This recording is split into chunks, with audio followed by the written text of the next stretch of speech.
Online ക്ലാസ്സിൽ വ്യാജന്മാരുടെ നുഴഞ്ഞുകയറ്റം എന്ന തലക്കെട്ടിൽ കഴിഞ്ഞ ദിവസങ്ങളിൽ നമ്മുടെ മാധ്യമങ്ങളിൽ വന്ന വാർത്ത എല്ലാവരും കണ്ടു കാണുമല്ലോ. ഇതിന് ചെറിയൊരു പരിഹാരവുമായാണ് ഞാനിന്ന് എത്തിയിരിക്കുന്നത്. സാധാരണയായി ഗൂഗിൾ മീറ്റ് ഓപ്പൺ ചെയ്ത് ന്യൂ മീറ്റിംഗിൽ സ്റ്റാർട്ട് ആൻഡ് ഇൻസ്റ്റൻറ്റ് മീറ്റിംഗ് കൊടുക്കുന്നു. ലഭിക്കുന്ന ലിങ്ക് മറ്റുള്ളവരിലേക്ക് സാമൂഹ്യ മാധ്യമങ്ങൾ വഴി അയച്ചു കൊടുക്കുകയാണ് പതിവ്. ഇതിൽ മീറ്റിൻ്റെ ലിങ്ക് ഇടുന്ന ആൾ, അതായത് ഹോസ്റ്റ്, ഓരോരുത്തരെയും അഡ്മിറ്റ് ചെയ്തിട്ടാണ് അവരെ മീറ്റിങ്ങിലേക്ക് കയറ്റുന്നത്. പാർട്ടിസിപ്പൻസിനെ അഡ്മിറ്റ് ചെയ്യുക എന്നത് കുറച്ച് ശ്രമകരമായ കാര്യമാണ്.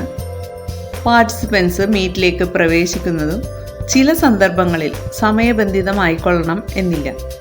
കൂടെ ഹോസ്റ്റ് തന്നെയാണ് ക്ലാസ് എടുക്കുന്നത് എങ്കിൽ എടുത്തുകൊണ്ടിരിക്കുന്ന വിഷയത്തിൽ നിന്നും തെന്നി മാറുന്നതിനും ഇത് വഴിതെളിക്കും. ലിങ്ക് ലഭിക്കുന്ന ആർക്കും മീറ്റിലേക്ക് പ്രവേശനം നൽകാതെ നമ്മുടെ കുട്ടികളെ മാത്രം ക്ലാസ്സിലേക്ക് കയറ്റുന്ന ഒരു സംവിധാനമാണ് പരിചയപ്പെടുത്തുന്നത്. ആദ്യമായി കുട്ടികളുടെ മെയിൽ ID കളക്ട് ചെയ്യുകയാണ് വേണ്ടത്. കളക്ട് ചെയ്ത മെയിൽ ID സ്പ്രെഡ്ഷീറ്റിലോ ആപ്ലിക്കേഷനിലെ ആക്സസറീസിലുള്ള ടെക്സ്റ്റ് എഡിറ്ററിലോ സേവ് ചെയ്യുന്നു. ഇനി ഗൂഗിളിൻ്റെ ആപ്പ് സ്റ്റോറിൽ നിന്നും ഗൂഗിൾ കലണ്ടർ എന്ന ആപ്പിനെയാണ് നമ്മൾ ഓപ്പൺ ചെയ്യുന്നത്. ഓപ്പണായി വരുന്ന കലണ്ടറിലെ ക്രിയേറ്റ് ബട്ടണിൽ ക്ലിക്ക് ചെയ്യുന്നു. തുറന്നു വരുന്ന മെനുവിൽ നമ്മൾ പ്ലാൻ ചെയ്യുന്ന ഇവൻറ്റിന് ഒരു ടൈറ്റിൽ കൊടുക്കാം. അതിന് താഴെയായി ഡേറ്റ് ആൻഡ് ടൈം സെറ്റ് ചെയ്യുന്നതിനുള്ള ഓപ്ഷനുണ്ട്. ഡേറ്റ് ആൻഡ് ടൈം സെറ്റ് ചെയ്തു കഴിഞ്ഞാൽ പ്രധാനപ്പെട്ട മറ്റൊരു ഓപ്ഷനാണ് ആഡ് ഗസ്റ്റ് എന്നത്. ഇവിടേക്ക് നമ്മൾ നേരത്തെ കളക്ട് ചെയ്തു വച്ചിരിക്കുന്ന കുട്ടികളുടെ മെയിൽ ID പേസ്റ്റ് ചെയ്യുകയാണ് വേണ്ടത്. മെയിൽ IDകൾ തമ്മിൽ കോമയിട്ട് വേർതിരിക്കണമെന്ന കാര്യം ഓർക്കുമല്ലോ.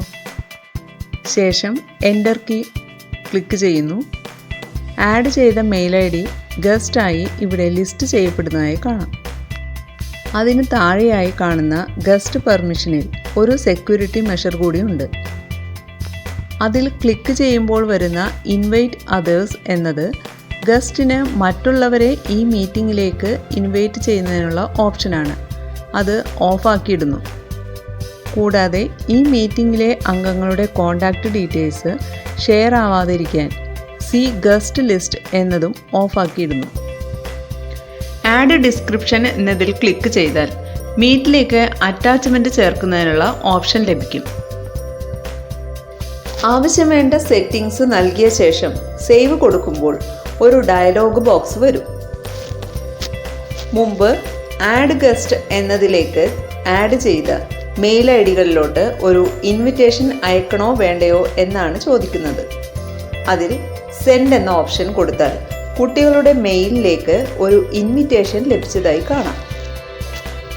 അത് ഓപ്പൺ ചെയ്യുമ്പോൾ അസൈൻ ചെയ്ത മീറ്റിങ്ങിൻ്റെ ജോയിനിങ് കോഡ് ഉൾപ്പെടെ എല്ലാ ഡീറ്റെയിൽസും അതിൽ വന്നിട്ടുണ്ടാകും.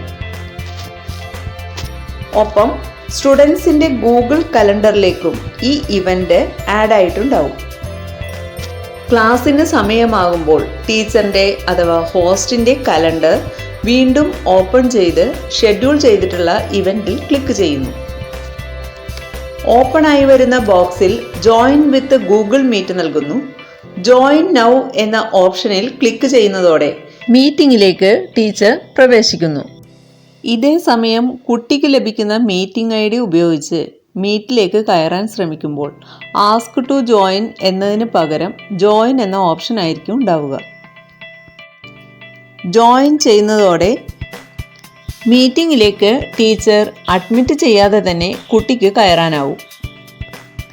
മീറ്റിംഗ് ഷെഡ്യൂൾ ചെയ്യുമ്പോൾ ആഡ് ഗസ്റ്റിൽ കൊടുത്ത മെയിൽ ID വെച്ച് കയറുമ്പോൾ മാത്രമേ ക്ലാസ്സിലേക്ക് കയറാൻ സാധിക്കൂ എന്ന വസ്തുത ഓർമ്മിക്കണം. ഇവിടെ മറ്റൊരാൾക്ക് ലഭിക്കുന്ന മീറ്റിംഗ് കോഡിലൂടെ മീറ്റിംഗിലേക്ക് കയറുന്നതിനുള്ള സാധ്യത കുറയുകയും ചെയ്യും. ഇത്തരത്തിൽ കുട്ടികളെ മുൻകൂട്ടി ഷെഡ്യൂൾ ചെയ്തു വെച്ചാൽ വ്യാജന്മാർ മീറ്റിലേക്ക് കയറുന്നത് ഒരു പരിധിവരെ ഒഴിവാക്കാമെന്ന കാര്യം എല്ലാവർക്കും മനസ്സിലായി എന്ന് കരുതുന്നു. ഉപകാരപ്പെടുന്ന ഒരു അറിവാണെങ്കിൽ മറ്റുള്ളവരിലേക്ക് ഷെയർ ചെയ്യുന്നതിന് ശ്രമിക്കുമല്ലോ. ഞാനിടുന്ന വീഡിയോകളുടെ നോട്ടിഫിക്കേഷൻസ് ലഭിക്കുന്നതിനായി ചാനൽ സബ്സ്ക്രൈബ് ചെയ്യുന്നതിനും ഓർക്കുമല്ലോ.